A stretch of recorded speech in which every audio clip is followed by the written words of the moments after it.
네, 일상생활 훈련 5분류 강의를 시작하도록 하겠습니다. 네, 저는 강의를 맡은 강원대학교 장종식이라고 합니다. 네, 5분류 설명을 드리겠습니다. 5분류. 제가 매 차시 시작할 때마다 이 그림을 똑같이 시작하죠. 이게 그만큼 제일 중요합니다. 사실 이번에 일상생활 기능 훈련에서 가장 이제 핵심으로 보고 있는 거는 그 수급자분한테 맞춤형 프로그램을 이제 제공하게 되는데, 그 맞춤형 프로그램에서 들어갈 때 알고리즘, 이게 정말 거의 시작이지만 거의 반 이상을 차지한다고 보시면 됩니다. 5분류는 여기에 있죠. 한번 가볼게요. 대변 실수가 주 1회 이하입니까? 예. 1회 이상 실수를 하지 않는다는 얘기죠. 그러면 최소 일상생활 수준이 어느 정도 기능은 있다라고 보시면 되겠습니다. 두 번째, 화장실을 스스로 사용할 수 있습니까? 아니요. 그럼 화장실은 독립적으로 이분이 가지 못한다. 그럼 다시 얘기하면 일상생활 수준이 아주 최하는 아니지만 중간 정도구나 라고 우리가 볼 수가 있고요. 다음에 종이를 잡아보세요. 이게 잘라갖고 여기서부터 이제 일상생활 수준이고 인지 수준을 저희가 나눠보게 되는데, 종이를 잡아보세요. 아주 최소의 인지 기능 수준이 이분에게 있느냐 없느냐 보는 질문이었죠. 근데 이 종이를 잡으신대요. 그럼 yes로 왔고, 다음으로 그럼 인지 수준이 최고 좋은 최상인가요? 아니면 중간인가요? 나누기 위해서 이곳은 무엇을 하는 곳인가요? 장소 진압력을 물어보는 거죠. 장소 진압력을 물어봤을 때 몰라요. 여기는 어딘지 모르겠어요. 그럼 no. 5분류죠. 5분류를 한번 따라가게 되면은 보시면 신체 중, 인지 중, 일상생활 중, 즉 신체나 인지나 일상생활이나 크게 막 뛰어나게 좋거나 크게 뛰어나게 안 좋거나 이건 아니라 중간 정도 기능은 유지한다라고 보시면 되겠습니다. 그럼 4분류랑 지금 한번 차이점을 보시면 4분류랑 가장 큰 차이점은 이 부분이죠. 결국에 신체나 일상생활 기능은 4분류와 같은데 여기 5분류로 오면서 인지 기능이 중간으로 올라왔다라고 보시면 되겠습니다. 그럼 인지 기능이 올라왔는데 이번엔 그럼 이 인지 기능 중심으로 보셔야겠죠. 그럼 보면은 장소 진압력, 기억 등록, 장기 기억력, 언어 이해력, 판단력 이렇게 되어 있습니다. 그러면 아까도 제가 계속 말씀드리는 부분들이 겹치게 될 텐데, 처음에 일단 진압력은 시간, 장소, 사람. 근데 이번에 중간이니까 장소가 되겠죠. 그래서 장소 진압력이 되는 거고요. 기억을 이제 조금씩은 등록을 할 수 있고, 이 회상 활동 같은 경우는 어느 단계든지 사실 할 수 있습니다. 그래서 이런 활동들을 좀 중심으로 5분류에서는 활동이 구성되어 있고, 어떤 게 구성되어 있는지 한번 살펴보도록 하겠습니다. 먼저 신체 기능입니다. 신체 기능에서 이제 신체 중에 해당하는 사람들은 사실 그렇게까지 많지는 않을 거예요. 왜냐하면 사실 이 하지가 깨지고 상지가 안 좋아지고 이제 가까운 이런 근위 관절들이 안 좋아지는데, 사실 우리가 일반적으로 보는 노인분들 같은 경우는 신체 기능에 그렇게까지 막 큰 문제점이 있는 게 아니기 때문에 여기까지 오는 경우가 사실 많지는 않은데, 상지 유연성 훈련을 보시면 지금 여기 그림 보시면 될 것 같습니다. 제가 예시로 하는 것보다 그림 보면 되는데, 이게 아마 이제 여러분들도 한번 이렇게 해보시면 되는데, 이게 되게 좋은 게 뭐냐면 이 오른팔과 왼팔이 다른데, 오른팔은 내외전으로 되어 있는 거고 왼팔은 외전으로 되어 있습니다. 이게 동시에 일어나는 거죠. 그럼 이렇게 해서 3초간 하나, 둘, 셋 해주면은 바꿔서 다시 이번에는 왼손이 아래가 아니라 위로 올려서, 주의사항을 좀 말씀드리고 싶은데, 주의사항은 이 두 손이 만나는 게 의미가 아닙니다. 막 만나는 게 의미야. 꼭 해내야 돼. 이게 아니라 그냥 되는 데까지만 해주셔도 됩니다. 그 이상으로 요구를 하지 않으시는 게 그분의 유연성 훈련에는 조금 더 좋습니다. 이게 조금 더 가까이 붙게 하는 훈련법은 이제 여기다가 저항을 주시면 되거든요. 이렇게 힘을, 제가 지우고 다시 한번 설명드릴게요. 힘을 지금 이쪽 방향으로 주고 있죠. 근데 이거를 지우고 제가 여기다가 내 손을 대는 겁니다. 손을. 그리고 이분은 여기 방향으로 힘을 주시면 이게 유연성이 좀 증진되긴 합니다. 이거는 제가 좀 팁으로 드리는 건데, 최대한 이분이 갈 수 있는 데까지 가서 거기서 반대 방향으로 힘을 주면서 동시에 내 손으로 저항을 주시면 이분의 유연성을 늘릴 수는 있습니다. 이런 방법도 있고, 그냥 손을 모아서 하나, 둘, 셋 반대로 하시고 하나, 둘, 셋 하시는 것만으로 어깨 관절의 내외전, 외전, 그리고 굴곡, 신전 모든 움직임을 다 가져갈 수 있기 때문에 이런 움직임을 하시면 좋습니다. 손가락으로 벽 타고 걷기 뭐냐면 이게 벽이에요. 벽이면 사람이 이렇게 서 있는 상태에서 여기서 처음에 이게 조금씩 앞으로 걸어가는 겁니다. 손을 제 그림을 좀 못 그려서 이해를 해주시면 좋겠고요. 사람하고 처음에 손이 이렇게 맞닿은 데서 사람이 앞으로 계속 걸어가게 되면은 손은 올라가게 되겠죠. 이런 식으로 해서 벽에서 이렇게 조금씩 조금씩 잡아서 올라가는 이런 식이라고 생각해 주시면 될 것 같습니다.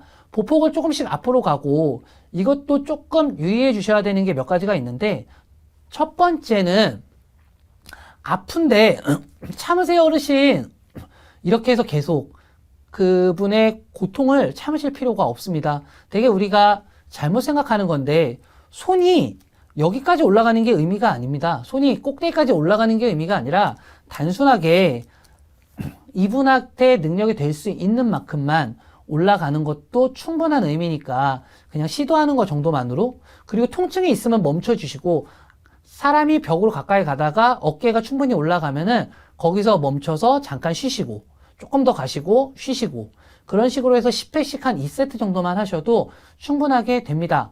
뭐 두 손을 같이 해서 이렇게 올라가도 되겠지만 오른팔 먼저 하시고 왼팔 먼저 하시고 다시 오른팔 왼팔 이런 식으로 천천히 진행을 해주시고 꼭 이 관절 운동이나 관절 운동이 아니라 모든 운동이 마찬가지지만 그걸 10번 하는 게 의미고 180도 올리는 게 의미가 아니라 그분이 할 수 있는 데까지 그분이 가능한 데까지 거기까지만 하는 것만으로 충분한 의미니까 너무 무리하게 운동을 적용하지 않으시는 게 도움이 되실 거라고 생각합니다. 모든 활동은 이 가이드북을 보시면은 활동을 더 어렵게 하는 것과 쉽게 하는 게 있습니다. 더 어렵게 하시기 위해서는 그 자세를 조금 더 오래 유지하도록 하고 더 쉽게 하려면 등받이가 있는 의자, 있는 휠체어, 앉아서 하셔도 되거든요. 근데 내가 좀 더 어렵게 하겠다 그러면은 반대로 등받이를 제거해 주시고 휠체어가 아니라 등받이 없는 의자에서 앉아서 하는 것도 충분하게 활동의 수준을 올릴 수 있는 방법이 될 것 같습니다. 절대 무리해서 사지를 움직이거나 아니면은 강제로 힘을 가하거나 이런 걸 하면 안 되고 경련이 일어나거나 이럴 때는 그냥 무리해서 하지 마시고 충분히 이완될 때까지 기다려 주시는 게 좋습니다. 그리고 노인한테는 되게 모든 활동이 마찬가지입니다. 요 낙상 위험. 낙상 위험에 대해서 제가 이제 다음 분류쯤에서 말을 할 텐데 그런 얘기를 합니다. 뭐냐면은 어르신들이 낙상의 위험성이 너무 높다. 이런 수급자들 어떻게 할 거냐. 하지만 이게 낙상의 위험이 있다고 모두 다 안 하게 되면 앉아서 할 수밖에 없거든요. 근데 그 수급자분들 같은 경우는 낙상을 예방하기 위해서는 서서 해야 되고 균형 훈련을 해야 되고 이런 활동도 마찬가지 속에서 낙상의 위험이 있다고 무조건 피한다. 그거는 아니기 때문에 주변에서 이렇게 관찰을 해주시다던가 이런 식의 활동이 조금 필요하지 않을까 싶습니다. 유연성을 더 강화하기 위해서는 머리 빗기 아니면 높은 곳에서 물건을 꺼내기 이런 식으로 일상생활에서의 과제가 도움이 될 수도 있습니다. 우리가 수급자분들 같은 경우는 어르신 팔 올려보세요. 그렇게 의미 없이 하는 거 되게 안 좋아하시거든요.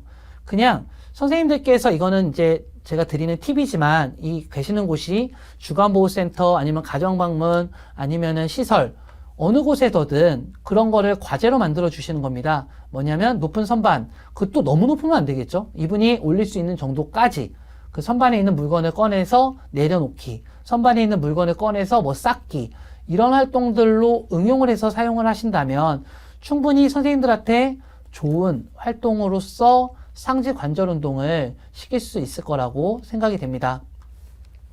다음으로 인지기능 강화를 위한 훈련법입니다.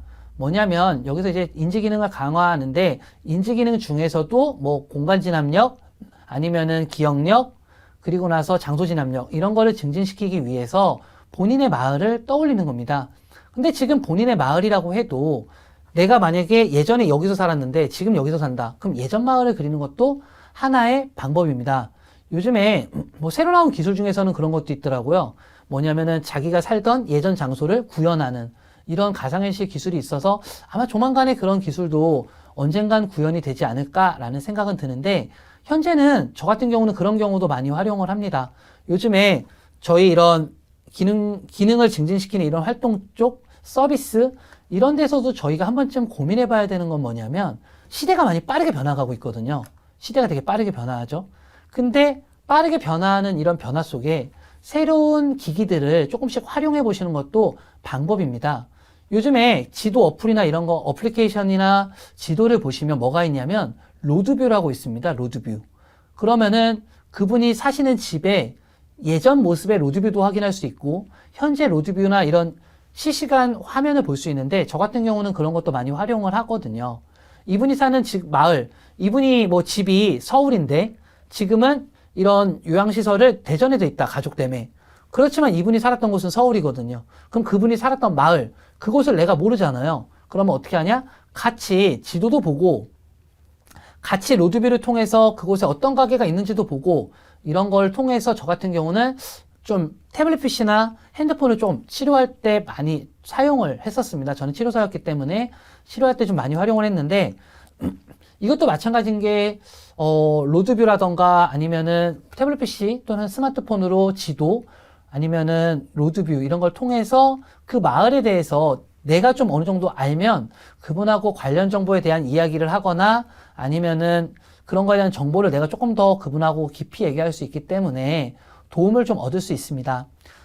마을에 대해서 지금 현재 내가 살고 있는 마을 그런 걸 하시는 것도 좋지만 그분의 어릴 적의 고향은 어땠는지 또는 과거에 살던 마을은 어땠는지 이런 활동들로 진행을 할 수도 있습니다.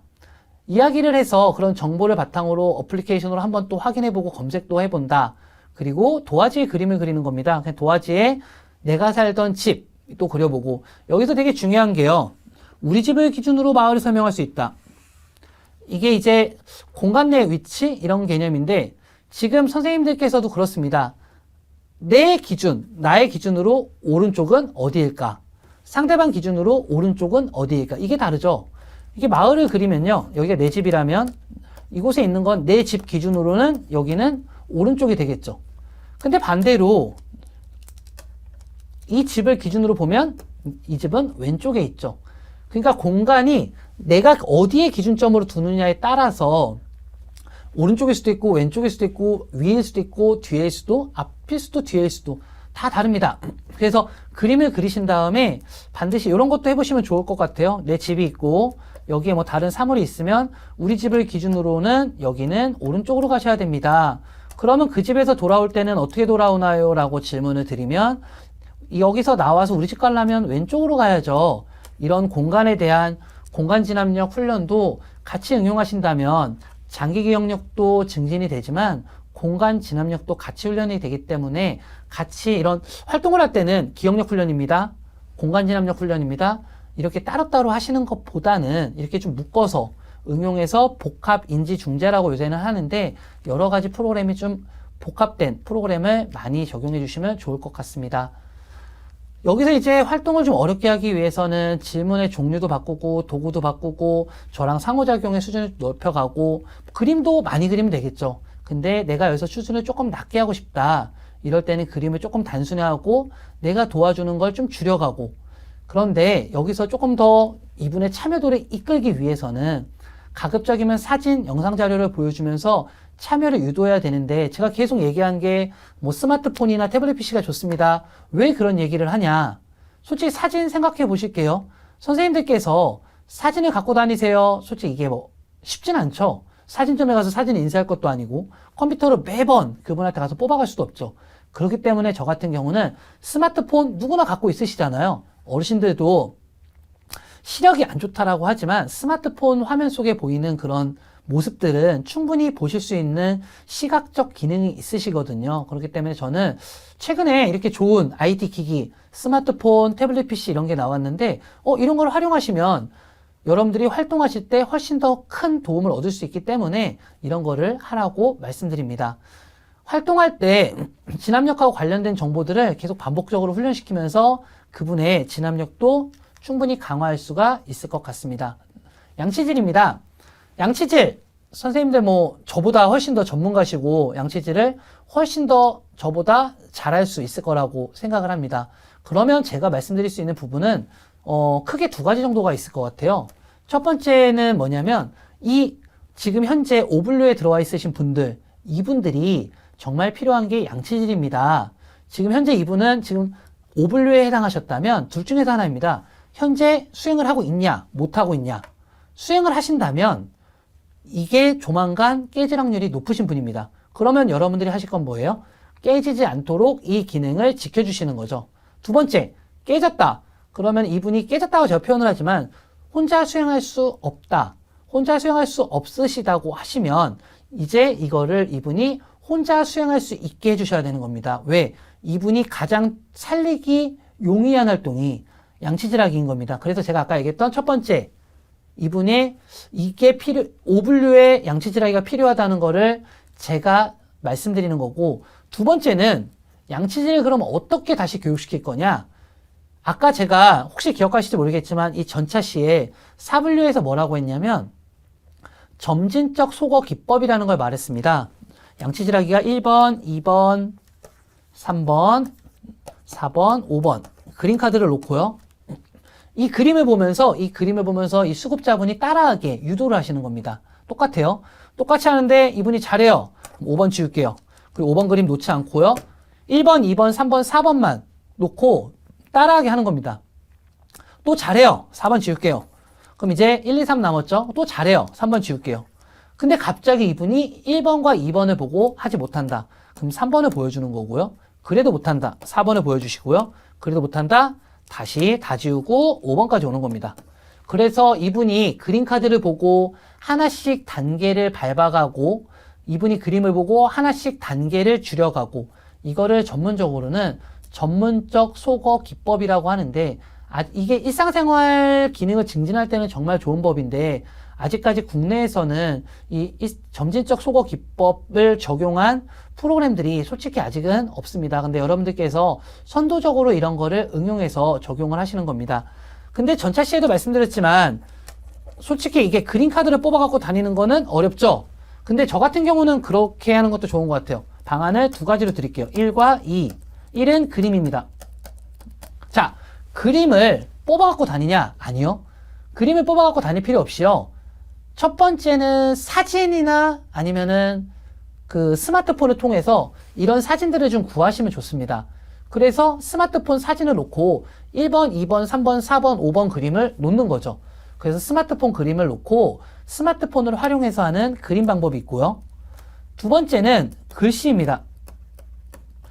자, 1번, 2번, 3번, 4번이죠. 이 1번, 2번, 3번, 4번 글씨를 놓고요. 글씨를 보고 활동을 하게 하는 겁니다. 그래서 이분이 잘한다. 그러면은 글씨를 하나씩 지워가고 못한다. 글씨를 하나씩 늘려가고 이런 식으로 일상생활을 완료시키면 됩니다. 제가 왜 점진적 소거 기법에 대해서 선생님들께 설명을 드리냐면은 사실 그런 게 있습니다. 뭐냐면 선생님들도 분명 전문가시고 어떤 수련 과정을 거치시고 어떤 자격증을 따시고 그리고 지금 현재 현장에서 일하고 계십니다. 근데 되게 많은 현장에 계시는 전문가분들이 일상생활을 내가 해주는 거는 잘 하십니다. 양치질 내가 시켜주는 거 잘 하십니다. 하지만 일상생활 기능 훈련에서는 이분을 내가 도와주고 해주는 것보다는 이분이 혼자 할 수 있게 자립심을 키울 수 있게 자립적으로 할 수 있게 도와주는 게 일상생활 기능 훈련에서의 핵심입니다. 그럼 이 사람이 독립적으로 활동하기 위해서 어떻게 할 것이냐? 지금 제가 드린 이 점진적 소거 기법을 응용하시면 일상생활 기능의 자립도를 올리시는데 큰 도움을 얻을 수 있을 거라고 저는 생각하고 있습니다. 난이도를 조금 더 어렵게 하기 위해서는 모든 동작을 한 번에 하고 좀 쉽게 하기 위해서는 활동의 단계를 조금 나눠서 요것만 해보세요, 요것만 해보세요 하다가 나중에 추가적으로 단계를 아까 늘려가는 점진적 소거 기법을 사용해 보시는 것을 추천드립니다. 반드시 독립적으로 하고 느려도 기다려 주셔야 됩니다. 우리나라 문화죠. 빨리빨리. 네, 그거 정말 저도 물론 빨리빨리지만 저도 예전에 현장에 있을 때 되게 힘들었던 게 수급자분들이나 노인분들이 안 하고 이렇게 천천히 하고 이게 너무 답답하더라고요. 내가 하면 5분이면 하는데 이분이 하면 30분이 한다. 그래서 이거를 기다려주는 것보다 내가 해서 5분 안에 끝내는 게 더 목적을 두시고 하시는 경우도 있는데 그게 아니라 이분이 조금은 느리더라도 조금은 천천히 하더라도 할 수 있다면 충분히 시간을 주시는 게 좋습니다. 다음으로 휠체어 이동입니다. 휠체어 이동에서는 뭐 중요한 포인트만 조금 짚고 넘어가겠습니다. 휠체어를 할 때는 반드시 이게 제가 이게 의자라고 할게요. 의자의 다리가 이렇게 있으면 휠체어가 진입할 때는 반드시 45도 각도로 진입을 해주셔야 된다는 거. 그리고 나서 반드시 마비되지 않은 쪽을 반드시 붙이셔야 된다는 거. 다음 슬라이드 아마 있을 것 같은데 마비되지 않은 쪽으로 여기도 똑같이 그려서 마비되지 않은 쪽으로 손으로 이렇게 짚어서 들어와야 된다는 거. 요걸 반드시 기억해 주셨으면 좋겠고 그 외에는 선생님들께서도 충분히 잘 아시는 내용이라고 생각합니다. 네, 활동의 뭐 수준을 높이는 거는 휠체어 이동 거리를 좀 넓히면 조금 더 이분한테 어려운 게 되겠죠. 근데 수준을 낮추면 실내에서만 이동하고 경사를 높은 경사, 낮은 경사 이렇게 가지 않게 하는 게 하나의 팁이 될 수 있을 거라고 생각합니다. 그리고 되게 우리나라에서 되게 그 선생님들께서 도와주셨으면 저는 하는 부분을 말씀드리면 우리나라는 휠체어가요. 휠체어에 사람이 맞춰져요. 잘못된 거죠. 뭔 얘기냐면 휠체어가 크면 이 사람이 살이 찌면 맞아요. 휠체어가 작으면 살을 빼면 맞아요. 그게 아니라 애초에 이 휠체어도 수정이 가능하거든요. 그리고 애초에 이 수급자한테 맞는 휠체어를 선택할 수 있게 해주시는 게 올바른 복지 연구의 선택이 될 수 있을 거라고 생각합니다. 여기 분류에서도 마찬가지인 게 가정에서 시행할 경우 20회 이상, 주 4회 이상, 90분 이상, 집단위, 그리고 11명에서 20명일 때가 효과가 제일 좋다고 합니다. 이거를 고려해서 프로그램을 계획해 주시면 좋을 것 같습니다. 네, 이번 시간은 여기까지 하도록 하겠습니다. 감사합니다.